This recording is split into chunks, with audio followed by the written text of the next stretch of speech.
जय हिंद, जय भारत। लोन नहीं देंगे या सिविल बचाएंगे?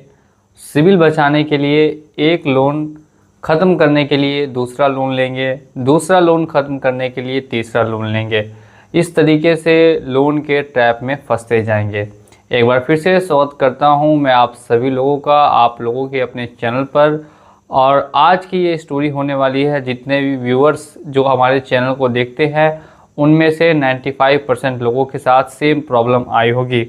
आप लोगों को यहाँ पे काफ़ी सारे ऐप्स दिख रहे होंगे मेरे फ़ोन के स्क्रीन पर, और साथ ही साथ मैं बताऊंगा कि आखिर किस प्रॉब्लम की वजह से लोग लोन ट्रैप में फंसते हैं और कैसे इनसे बाहर आना चाहिए। सबसे पहले लोगों के मन में ये सवाल होता है कि हमें अपना सिविल बचाना है। काफ़ी लोग क्या करते हैं कि सिविल बचाने के लिए एक लोन ख़त्म करने के लिए दूसरा लोन ले लेंगे, दूसरा लोन ख़त्म करने के लिए तीसरा लोन लेंगे, और इस तरीके से वो अपने सर पे प्रॉब्लम्स को धीरे धीरे करके बढ़ाते रहते हैं। ऐसे में जिनका 1 लाख रुपए का लोन है वो काफ़ी समय में 3 लाख का, और जिनके पास 3 लाख का है वो 5 लाख तक पहुंच जाता है। सैलरी इतनी नहीं होती कि ईएमआई भरने के बाद पूरी खर्च निकल पाए, तो और लोन लेने की प्रक्रिया चलती रहती है और इसी में हम लोग फंसते हैं, और इसी का नाम होता है डेट ट्रैप। क्या बोलते हैं? Debt trap. ठीक है, यानी कि लोन के ट्रैप में अब फंस चुके हैं। जैसा कि देख सकते हैं मल्टीपल लोन एप्लीकेशंस है, और भी बाकी एनबीएफसी कंपनीज़ है, आदित्य बिरला है, बजाज फाइनेंस है, पूना वाला है, और भी काफ़ी कंपनीज़ है जिनसे लोगों को लोन ले लेते हैं और फिर उनमें फंस जाते हैं। अब बात करते हैं कि आखिर क्या कारण है और कैसे इनसे बाहर आया जाए। तो अगर आप भी ये सोचते हैं कि हम एक लोन को क्लोज़ करने के लिए दूसरा लोन लेंगे और इस ट्रैप से बाहर आ जाएंगे, तो ये आपकी सोच बिल्कुल ही गलत है। आपको आज से ही ये ध्यान देना है कि अगर आप एक लोन को क्लोज़ करने के चक्कर में रहेंगे, सिविल को बचाने के चक्कर में रहेंगे, तो फिर आप लोन के झंझट से ज़िंदगी भर नहीं निकल सकते। अगर आप ऑलरेडी फंस चुके हैं और अगर आप ऑलरेडी वीडियोस हमारी देख रहे हैं तो आपको भी ये चीज़ें ज़रूर एक्सपीरियंस हुई होंगी। अब बात करते हैं कि हम इनसे बाहर कैसे आ सकते हैं, क्या सरल तरीका है। प्रॉब्लम तो काफ़ी लोग बता देते हैं, लेकिन सॉल्यूशन सभी लोग गाइड नहीं कर पाते।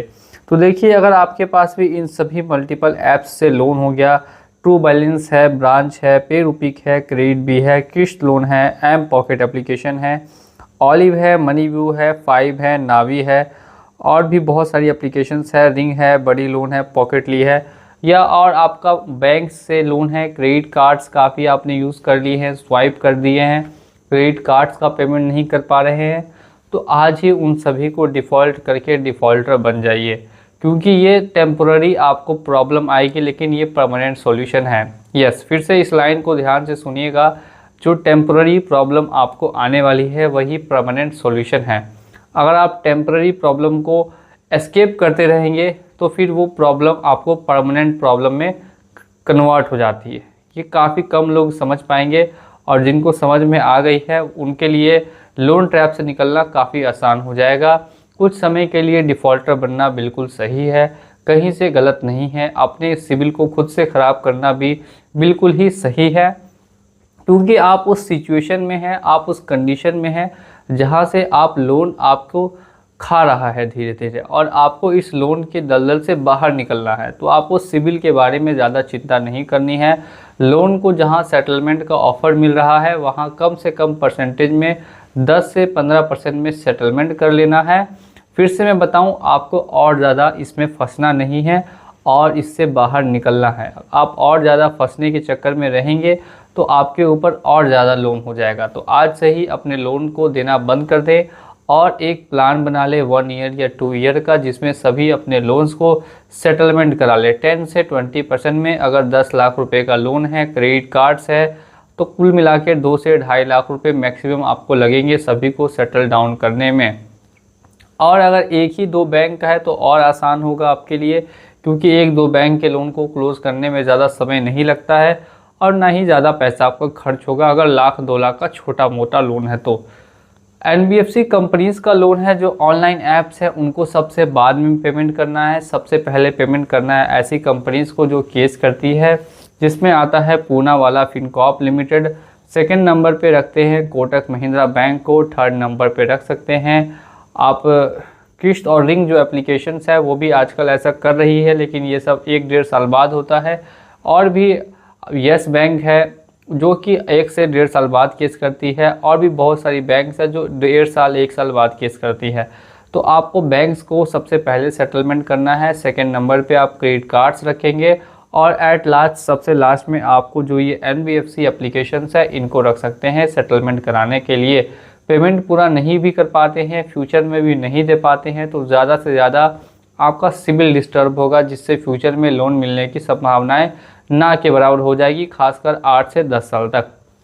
लेकिन फिर से मैं आपको ये चीज़ सजेस्ट करना चाहूँगा कि अगर आप आज एक्शन नहीं लेंगे, अगर आज आप अपनी प्रॉब्लम्स को एस्केप करते रहेंगे तो कल और बड़ी प्रॉब्लम्स बन सकती है। इसलिए आपको डिफ़ॉल्ट करना है, सिविल भी अपने ख़राब होने देना है, कोई दिक्कत नहीं है। फ्यूचर में अगर आपके पास और ज़्यादा अमाउंट आता है, पैसा आता है, तो आप चाहे तो इन्हें पूरा पैसा दे के भी क्लोज़ कर सकते हैं। लेकिन ये बातें फ्यूचर की है, फ़िलहाल प्रेजेंट में जो चल रहा है उसको वैसा ही चलने दें और एक एक करके लोन क्लोज़ कर दें।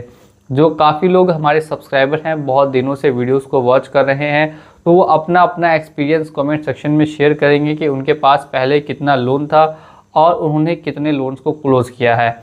और इसी की मैं एक सीरीज़ लेके आने वाला हूँ। जिन जिन लोगों ने लोन को क्लोज़ कर दिया है वो कमेंट करेंगे, उनका कमेंट्स मैं रीड करके नेक्स्ट वीडियो में ज़रूर से ज़रूर लोगों को गाइड करूँगा कि उन्होंने क्या तकनीक अपनाई, क्या स्ट्रेटजी अपनाई, जिनसे उनके 10 लोन से 3 लोन रह गए या 5 लोन से 2 लोन रह गए।